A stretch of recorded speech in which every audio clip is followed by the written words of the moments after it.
Kamusta mga ate, kuya, beshi? Si Chari po ito mula sa The Sun, Moon, Stars, PH Tarot.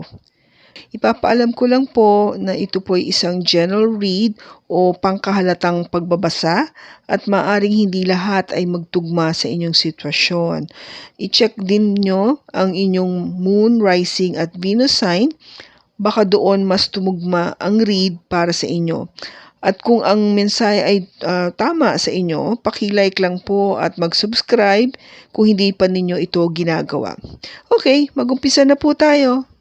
Hello po mga ate kuya beshies, kamusta na po kayo? Andito ulit ako si Chari para gumawa ng another reading, and this is for the sign of Libra, Sun, Moon, Rising, and Venus. And of course, welcome po yung mga cross-watchers ni Libra at ang mga bago po nating viewers.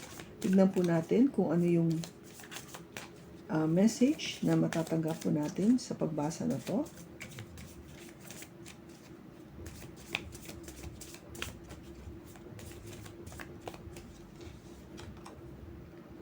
Rekindle and 11:11. Wow. So yung rekindle po natin is meron po tayo tinatawag ditong every relationship has magical moments that can be rekindled. So pwede yung magkakita muli, no? Magsama muli. Posible po yun. Kung ba dati kayong nagkahiwalay o hindi na kayo nakita kasi bata pa kayo, nung medyo nag-mature na, karoon na ng kanya-kanyang buhay, things have changed, but God has blessed you to be with together. Ito yung part na magre-rekindle kayo. And it is maybe something to do with the 11:11. This is yung nangyari na 11:11 is, ito yung pang twin flame, no? Kasi kung pareho kayo na, sinasabi dito, 11:11 is an important number for twin flames.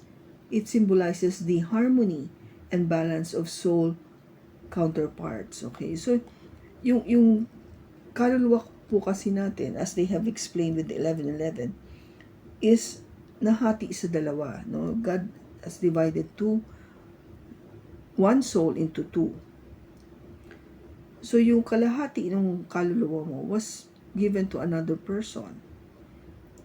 And that person eventually, as life passes by, no, from one lifetime to another, magmi-meet kayo na magmi-meet hanggat dumating yung time na ready na kayo for union. To be together. Yung union dito is to be together. Now, bakit life after life? Kasi every lifetime, meron tayong pinagdadaanan. Okay? Ang nangyayari sa 11:11 is,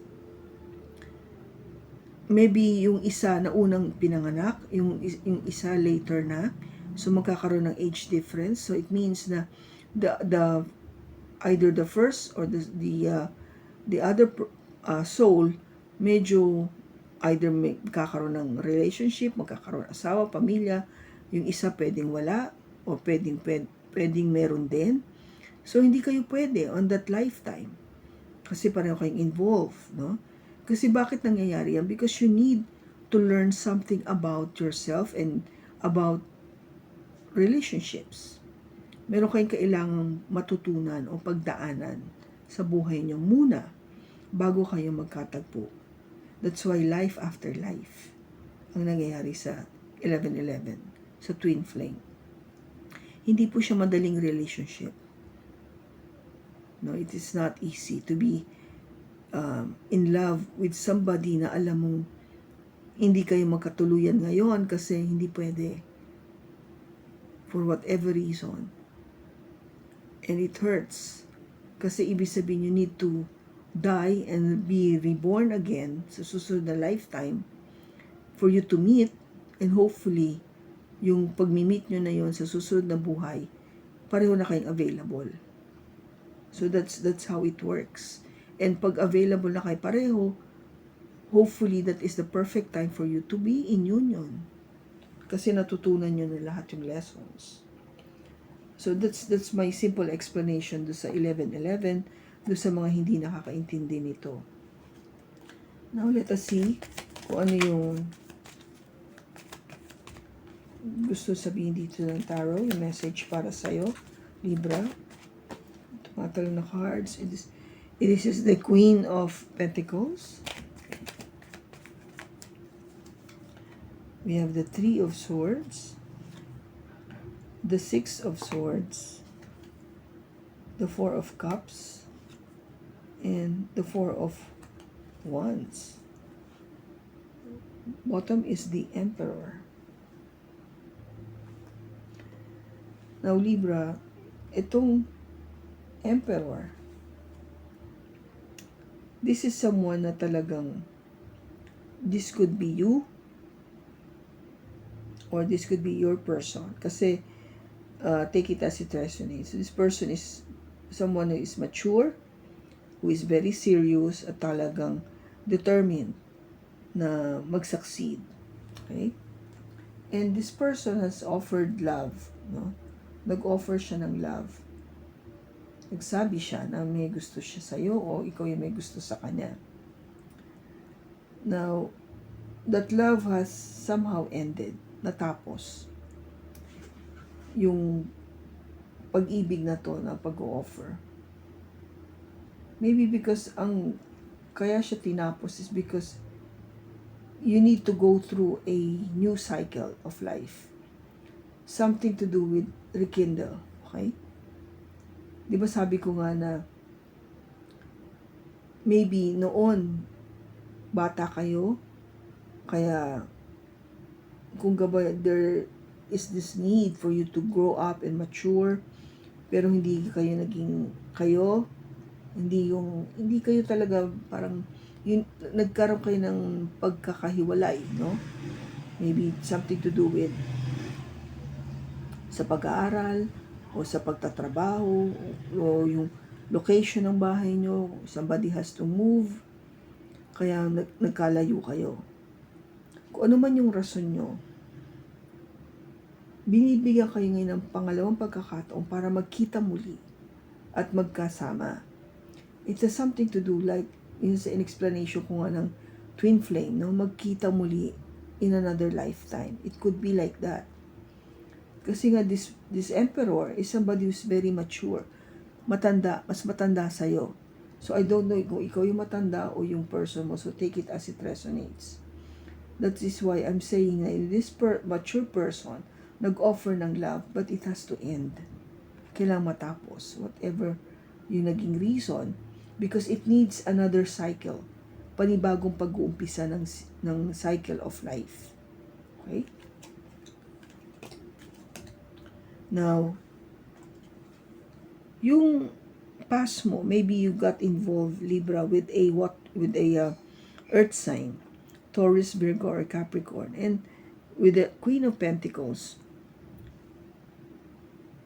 Alam naman natin na Queen of Pentacles is very mature, na somebody na talagang makakasigurado ka na yung level of maturity, yung kanyang pagiging very responsible, very grounded, andun lahat. No? In other words, maganda yung qualities naman ng Queen of Pentacles. But somehow, nagkaroon kayo ng hindi magandang problema. O hindi kayo nag-click, hindi naging okay. Nagkaroon ng problema yung relationship nyo, Libra. And ang dinala nito is heartache. No? Nagkaroon kayo ng heartache dahil sa nangyari dito sa Queen of Pentacles mo. Now, ang nangyari, because of this heartache, you've decided to really find a peaceful place, no? Maghanap ng katahimikan. Kasi ayaw mo na ng sakit. Sino ba may gusto ng mga heartbroken? Wala, di ba? Mahirap yan eh. Mahirap makalimot. Mahirap maalis yung sakit na yon. To heal this heartache takes time. Kaya, para ma-heal mo siya, you need to go to a peaceful place na dudulot o magdadala sa iyo ng katahimikan at paggaling ng iyong na pinagdaanan na sakit or yung pain sa damdamin. Pero ang nagiging, kung ba parang challenge sa'yo is, kung may mag-offer ng love sa'yo, hindi mo muna pinapansin. No? Kasi may mag-offer ng love eh. There is this love coming in. And it could be somebody na kilala mo na before. Kasi with the Ace of Cups, no? Pwedeng dati kilala mo siya pero ayaw mo siya pansinin kasi nasaktan ka na nga dati. Parang nadala ka ba? At or maybe hindi ka pa totally magaling. No? Hindi mo pa na-overcome yung pain na naramdaman mo dito sa dati mong relationship. Kaya sabi ko nga, it takes time. Kung dadating man siya, hindi ka pa healed, and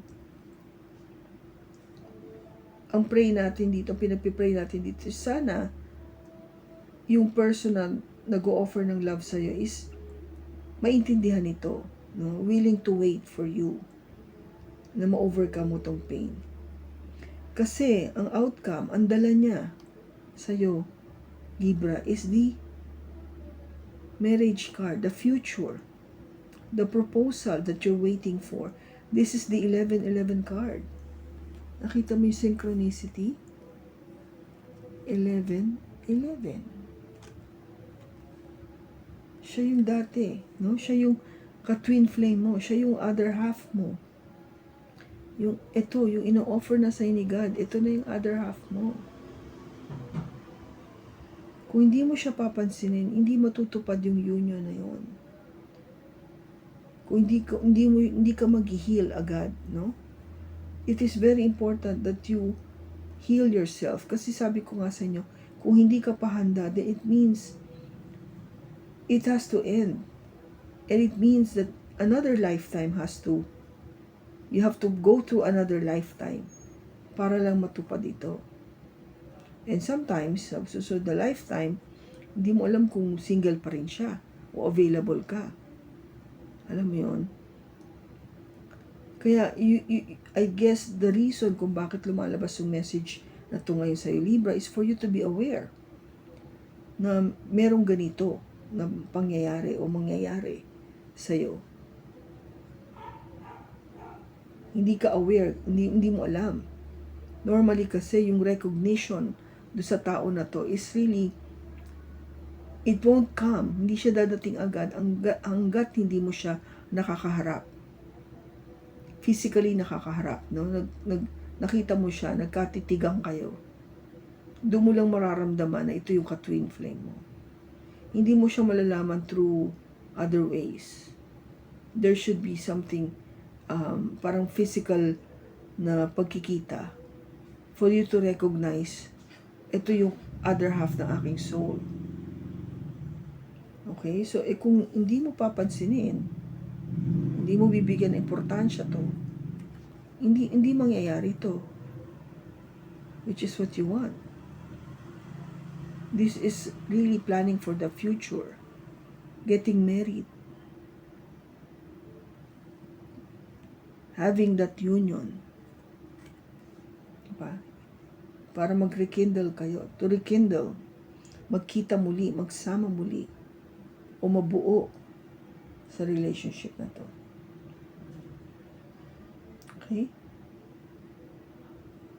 So, yung person mo, ano lang, I think your person will be just being there, ready, kung ready ka na. Okay? So, tignan natin kung ano yung characteristics nitong person mo.